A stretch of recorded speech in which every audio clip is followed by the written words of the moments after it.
Dear, welcome back. मैं प्रियंका चौधरी और आज की इस वीडियो मॉड्यूल में हम पढ़ने वाले हैं क्लास 7 हिंदी की पाठ्य पुस्तक वसंत भाग 2 के चैप्टर 5 मिठाई वाला के प्रश्नोत्तर। तो डियर स्टूडेंट्स, देखिए हमारा फर्स्ट क्वेश्चन है, मिठाई वाला अलग अलग चीजें क्यों बेचता था और वह महीनों बाद क्यों आता था। तो हमारा आंसर होगा, मिठाई वाला अलग अलग चीजें इसलिए बेचता था ताकि वह अलग अलग ढंग से बच्चों का ध्यान अपनी ओर आकृष्ट कर सके, अर्थात खींच सके। वास्तव में वह बच्चों से बहुत अधिक प्रेम करता था। इसको पैसे का कोई लालच नहीं था। किसको? मिठाई वाले को। वह एक अमीर व्यक्ति था। वह तो केवल उन बच्चों में अपने बच्चों की झलक देखने के लिए आता था, इसलिए वह महीनों बाद उस नगर में आता था। क्वेश्चन नंबर 2 है, मिठाई वाले में वे कौन से गुण थे जिनकी वजह से बच्चे बड़े भी उसकी ओर खींचे चले आते थे। तो हमारा आंसर होगा, मिठाई वाले में निम्नलिखित वो गुण हैं जिनकी वजह से बच्चे बड़े भी उसकी ओर खींचे चले आते थे। और उसमें हमारा पहला गुण है, मिठाई वाला मादक मधुर ढंग से गाकर अपनी चीजों को बेचता था। सेकंड पॉइंट है, वह कम लाभ में बच्चों को खिलौने तथा मिठाइयां देता था। थर्ड पॉइंट है, उसके हृदय में बच्चों के लिए स्नेह था। वह कभी गुस्सा नहीं करता था। और लास्ट पॉइंट है, वह हर बार अलग अलग चीजें लाता था। इन चारों कारणों की वजह से बच्चों के साथ साथ बड़े भी उसकी ओर खींचे चले आते थे। क्वेश्चन नंबर 3 है, विजय बाबू एक ग्राहक थे और मुरली वाला एक विक्रेता। दोनों अपने अपने पक्ष के समर्थन में क्या तर्क पेश करते हैं।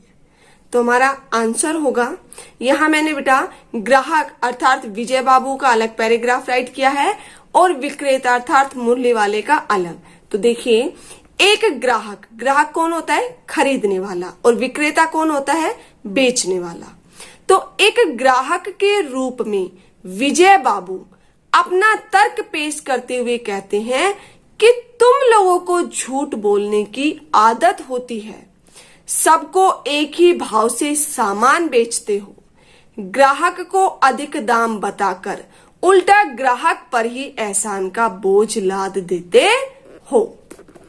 अब इसका प्रत्युत्तर देते हुए एक विक्रेता के रूप में मुरली वाला अपना तर्क पेश करता हुआ कहता है कि आपको चीजों की असली लागत का अंदाजा नहीं है, अर्थात एक वस्तु पर कितने रुपए खर्च हो रहे हैं इसका आपको अंदाजा नहीं है।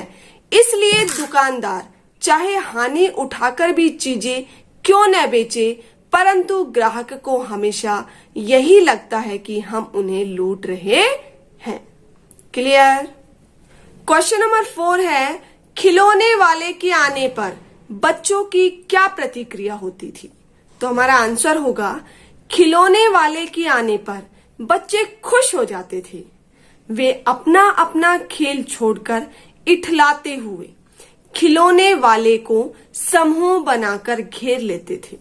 वे अपनी तोतली भाषा में, बच्चों की भाषा कैसी होती है? तोतली होती है, वो थोड़ा थोड़ा तुतला कर बोलते हैं। तो वे अपनी तोतली भाषा में खिलौनों की कीमत पूछते थे। खिलौने वाला उन्हें उनका मनचाहा खिलौना दे देता था और बच्चे उन्हें लेकर काफी खुश हो जाते थे। खिलौने लेकर खुशी खुशी अपने अपने घर लौट जाते थे।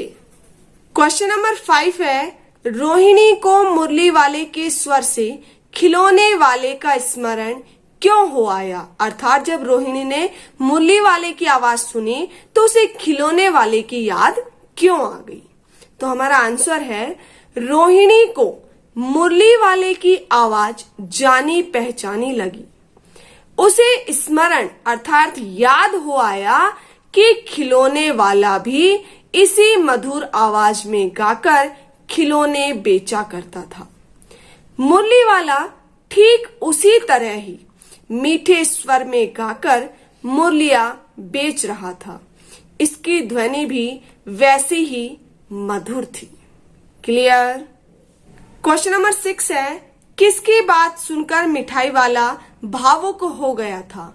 उसने इन व्यवसायों को अपनाने का क्या कारण बताया? तो हमारा आंसर होगा रोहिणी की बात सुनकर मिठाई वाला भावुक हो गया था। उसे अपने जीवन के वे दिन याद आ गए थे जब वह एक अमीर व्यक्ति था और अपनी पत्नी एवं बच्चों के साथ सुखी जीवन व्यतीत कर रहा था। उसे इन व्यवसायों को अपनाने का कारण बताते हुए कहा कि वह इन वस्तुओं को बेचकर इन हंसते कूदते उछलते तथा इठलाते बच्चों में अपने बच्चों की झलक देखना चाहता है। इस कारण वो क्या करता था? ये व्यवसाय किया करता था। कौन से व्यवसाय? कभी मिठाई बेचता था, कभी खिलौने, कभी मुरली। क्वेश्चन नंबर 7 है, अब इस बार ये पैसे न लूंगा। कहानी के अंत में मिठाई वाले ने ऐसा क्यों कहा? तो हमारा आंसर होगा दादी ने जब मिठाई वाले से उसके इस काम को करने के विषय में पूछा तो वह भावुक हो उठा और उसकी आंखों में अपने बच्चों व पत्नी की तस्वीर जाग उठी, अर्थात उसे अपने बच्चों व अपनी पत्नी की याद आ गई। उसी समय जब चुन्नू मुन्नू ने आकर मिठाई मांगी तो उसे ऐसा लगा कि मानो वह उसके खुद के बच्चों को मिठाई दे रहा है। तब उसने उन्हें कागज की पुड़िया में मिठाई दे दी।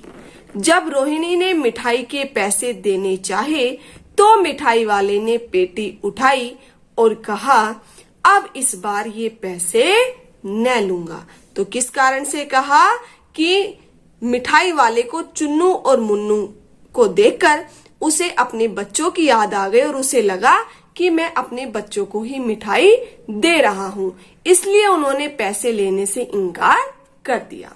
तो डियर स्टूडेंट्स, ये थे हमारे चैप्टर 5 मिठाई वाले के क्वेश्चन आंसर। आई होप आपको क्लियर हो गए हो। और डियर स्टूडेंट्स, यदि वीडियो अच्छी लगी हो तो इसे लाइक और शेयर करना ना भूलें।